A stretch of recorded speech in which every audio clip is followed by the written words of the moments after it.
म्हणजे आम्हाला 2.5 कोटी आणि मिंदे गट असेल किंवा भाजपचे आमदार असतील त्यांना जवळजवळ 25 ते 45 कोटीपर्यंत त्यांनी त्या पद्धतीने वाटप केलं। ही अशी कुठलीच गोष्ट 1888च्या कायद्यामध्ये पालकमंत्र्यांनी शिफारस करावी आणि फंड द्यावा असं नाही आहे। आता 23-24च्या फंडामध्ये त्यांनी प्रत्येकाला त्याच्यामध्ये मांडणी अशी आहे की 36 आमदार मुंबईचे इंटू 35 कोटी अशा पद्धतीने वाटप करण्यात येईल आणि आम्हाला देखील तशा पद्धतीचा जर त्यांना दिला असेल तर आम्हाला तो निधी मिळाला पाहिजे अशा पद्धतीची माझी प्रे असेल। विकास निधी संदर्भात तुम्ही याआधी सुद्धा मुख्यमंत्र्यांना पत्र लिहिलं होतं।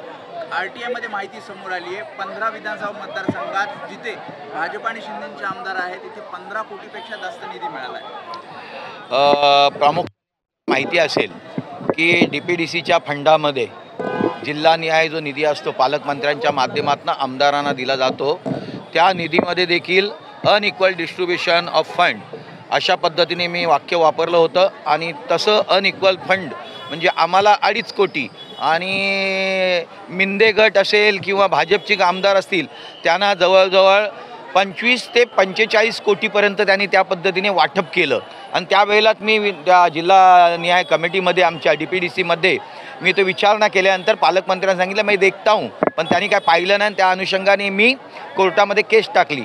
आधी कोर्टात केस टाकल्यानंतर त्याचा निर्णय हा तात्काळ यायला पाहिजे।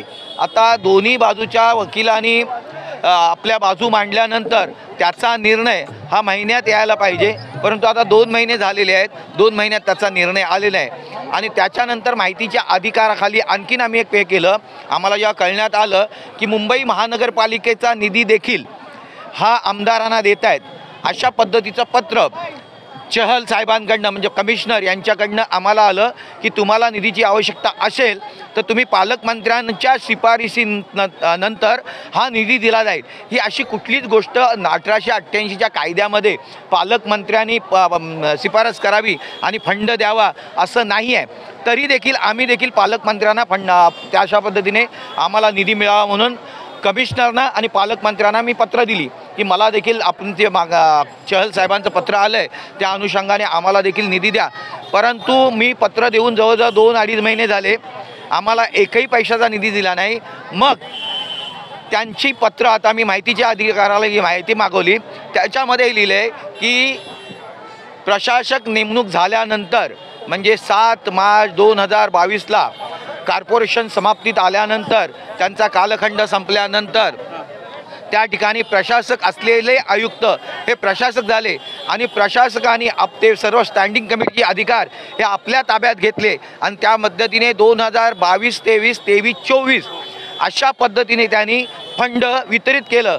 याच्यामध्ये काही आमदारांना भाजपच्या आणि मिंदे गटांना यांनी जवळजवळ 340 कोटी रुपयाचं वाटप केलं आणि दुसरं आता 23-24च्या फंडामध्ये त्यांनी प्रत्येकाला त्याच्यामध्ये मांडणी अशी आहे की 36 आमदार मुंबईचे इंटू 35 कोटी अशा पद्धतीने वाटप करण्यात येईल आणि अशा पद्धतीने त्यांचं वाटप झालं आहे आणि याच्यामध्ये 35%च्या 80% हा वाटप म्हणजे 28 कोटी रुपये वाटप करण्यात येईल। याच्यामधलं जर त्यांनी तशा पद्धतीचं जर अधिसूचना किंवा त्यांनी तसं ठरवलं असेल तर त्या पद्धतीने आम्हाला देखील फंड मिळणं गरजेचं आहे आणि 28 कोटीचा फंड हा प्रत्येकी किंवा त्यांना अगोदर दिलेला फंड आणि आता दिलेला फंड असं मिळून 28 कोटीचा फंड हा त्या लोकांनी फक्त मिंदे गटातल्या आमदारांना आणि त्याच पद्धतीने भाजपच्या आमदारांना देण्यात आलेला आहे। सर्वच आमदारांना दिला आहे आणि त्याच्यामध्ये आम्ही जे 9 आमदार आहोत आम्हाला एकही रुपया दिला नाही, काँग्रेसच्या आमदारांना दिला नाही किंवा अपक्ष आमदारांना दिले नाही आणि या संदर्भात मी स्वतः देखील 2-4 दिवसात माझी PIL ही हायकोर्टामध्ये दाखल होईल आणि त्यावेळेला दिसून येईल अशा पद्धतीने डिफरन्स का करता। त्याच्यामध्ये 2 मागण्यांच्या प्रेयर आहेत, अशा प्रेयर आहेत की अशा पद्धतीने मुंबई महानगरपालिकेचा निधी आयुक्त आमदारांना देऊ शकतो का। त्याच पद्धतीने त्यांनी एल वाढला जवळजवळ 200 ते 250 एका एल वाढला काही नगरसेवकांना, त्यानंतर काही नगरसेवक हे मिंदे गटात गेलेले आहेत त्यांना प्रत्येकी 5 कोटीचा निधी यांनी दिला आहे। तर अशा पद्धतीचा निधी एक्स आमदारांना नगरसेवकांना देता येतो का हे माझे काही प्रे असतील आणि आम्हाला देखील तशा पद्धतीचा जर त्यांना दिला असेल तर आम्हाला तो निधी मिळाला पाहिजे अशा पद्धतीची माझी प्रे असेल। राज्य सरकार आहे मराठा आरक्षणासंदर्भात विशेष विधेयक असं विधेयक आणत असेल आणि मराठा समाजाच्या मागण्या मान्य होत असेल तर त्याला आमचा नेहमीच पाठिंबा आहे. मराठा समाजाला त्यांच्या ज्या मागण्या असतील त्याच्या पाठिंब्यासाठी आम्ही नेहमीच झटलेलो आहे. शिवसेना माननीय उद्धव साहेब आणि आमचे सर्व UBT गट म्हणजे उद्धव बाळासाहेब ठाकरे गटाचे सर्वच आमदार नेहमीच त्याच्या पाठीशी असतील.